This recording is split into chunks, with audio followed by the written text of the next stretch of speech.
Tanpa kita sadari, mulut kita ini kadang bisa menghancurkan orang lain.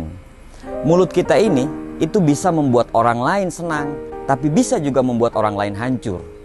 Semua orang pasti mengerti bedanya antara kata-kata yang sopan dan kata-kata yang tidak sopan. Tapi tidak semua orang peka untuk memakai rasa terhadap kalimat yang dia ucapkan kepada orang-orang. Misalnya, kamu bertanya kepada temanmu yang kerja di toko, "Berapa gajimu sebulan kerja di toko itu?" Temanmu menjawab, "1,5 juta rupiah." Cuman 1,5 juta rupiah? Sedikit sekali dia menghargai keringatmu. Apa cukup untuk memenuhi kebutuhan hidupmu? Sejak saat itu, temanmu jadi membenci pekerjaannya, lalu dia meminta kenaikan gaji kepada pemilik toko menolak dan mem-PHK dia. Kini, temanmu malah tidak berpenghasilan dan jadi pengangguran. Apa sumber masalahnya? Sumber masalahnya adalah omonganmu. Saat arisan, kamu bertanya kepada pemilik rumah, "Rumahmu ini apa tidak terlalu sempit? Bukannya anak-anakmu banyak ya?" Rumah yang tadinya terasa lapang, sejak saat kamu mengeluarkan kata-kata itu, mulai dirasa sempit oleh penghuninya. Ketenangan pun hilang saat keluarga itu mulai terbelit hutang, kala mencoba membeli rumah besar dengan cara kredit di bank. Apa sumber masalahnya? Sumber masalahnya adalah omonganmu. Ada saudara laki-laki bertanya pada kunjungan seminggu setelah adik perempuannya melahirkan, "Hadiah apa yang sudah diberikan suamimu kepadamu setelah melahirkan?" Adik perempuannya menjawab, "Tidak ada." Saudara laki-lakinya berkata lagi, "Masa sih? Apa engkau tidak berharga di sisinya? Aku bahkan sering memberi hadiah istriku walaupun tanpa alasan yang istimewa."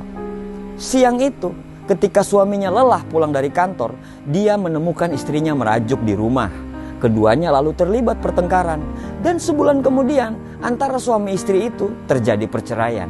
Di mana sumber masalahnya? Dari kalimat sederhana yang diucapkan saudara laki-laki kepada adik perempuannya. Seorang bertanya kepada seorang kakek tua, "Berapa kali anakmu mengunjungimu dalam sebulan?" Si kakek menjawab, "Sebulan sekali." Yang bertanya menimpali lagi, "Wah, keterlaluan sekali anak-anakmu itu. Di usia senjamu ini seharusnya mereka mengunjungimu lebih sering." Akibatnya hati sang kakek menjadi sempit. Padahal tadinya ia amat rela terhadap anak-anaknya. Ia jadi sering menangis dan ini memperburuk kesehatan dan kondisi badannya. Kawan, apa sebenarnya keuntungan yang didapat ketika bertanya seperti pertanyaan-pertanyaan di atas itu? Jagalah diri dan jangan menyampuri kehidupan orang lain. Jangan mengecilkan dunia mereka dengan menanamkan rasa tidak rela kepada apa yang sudah mereka miliki. Tidak perlu mengkritisi masalah penghasilan, keluarga mereka, atau urusan pribadi mereka. Jaga mulutmu saat berbicara tentang masalah-masalah pribadi kepada orang. Mungkin bagi kamu, pendapat kamu benar, tapi belum tentu bagi orang lain. Mungkin bagi kamu benar, tapi mungkin bagi orang lain itu bisa menghancurkan dia. 1.000 manusia, 1.000 kehidupan, 1.000 pikiran, 1.000 hati, dan 1.000 tindakan. Kita ini berbeda, tidak sama. Berhentilah menjadi hebat dengan memberikan solusi tapi mengkerdilkan keluarga mereka. Jaga omonganmu dan lebih baik diam daripada berkata-kata tapi hanya merendahkan martabat orang. Berusahalah untuk berpikir dahulu sebelum bicara. Jangan sampai kamu berbicara tanpa dipikirkan. Libatkanlah rasa dalam setiap omongan yang keluar dari mulutmu. Tidak usah menasehati orang yang belum punya anak bertahun-tahun dengan kalimat, "Kenapa belum punya anak? Kapan mau punya anak?" Siapa sih suami istri yang tidak pengen punya anak? Mereka mungkin sudah berusaha, tapi kalau Allah belum berkehendak, mereka bisa apa? Tidak usah menasehati orang untuk cepat punya pasangan kepada orang-orang yang sudah berusaha untuk punya pasangan dan belum dikaruniai pasangan. Jangan berbicara bahagiamu di depan temanmu yang lagi bersedih. Jangan berbicara ayahmu di depan temanmu yang tidak punya ayah. Jangan menceritakan ibumu di depan temanmu yang tidak punya ibu.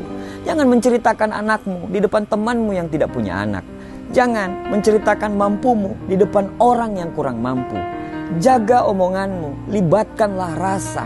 Karena omongan yang keluar dari mulut kamu adalah ukuran seberapa dalam kamu mendalami agamamu. Jaga tutur katamu, karena tutur katamu bisa membuat orang termotivasi atau malah menghancurkan orang lain. Kadang orang tidak perlu nasihatmu, mereka hanya butuh support dan doamu. Manusia yang baik adalah manusia yang selalu melibatkan rasa dan empati di tiap tutur kata mereka. Buat orang lain bahagia dengan menjaga martabat mereka. Buat orang lain senang dengan kata-kata yang bermakna dan penuh doa. Bahagialah melihat orang lain bahagia, dan bahagialah dengan membuat orang lain bahagia dengan tutur katamu. Semoga Allah selalu menuntun kita untuk mengeluarkan omongan yang bermanfaat bagi orang lain. Dan semoga Allah selalu menjauhkan kita dari omongan yang bisa menghancurkan orang lain. Jagalah kata-katamu. Terima kasih.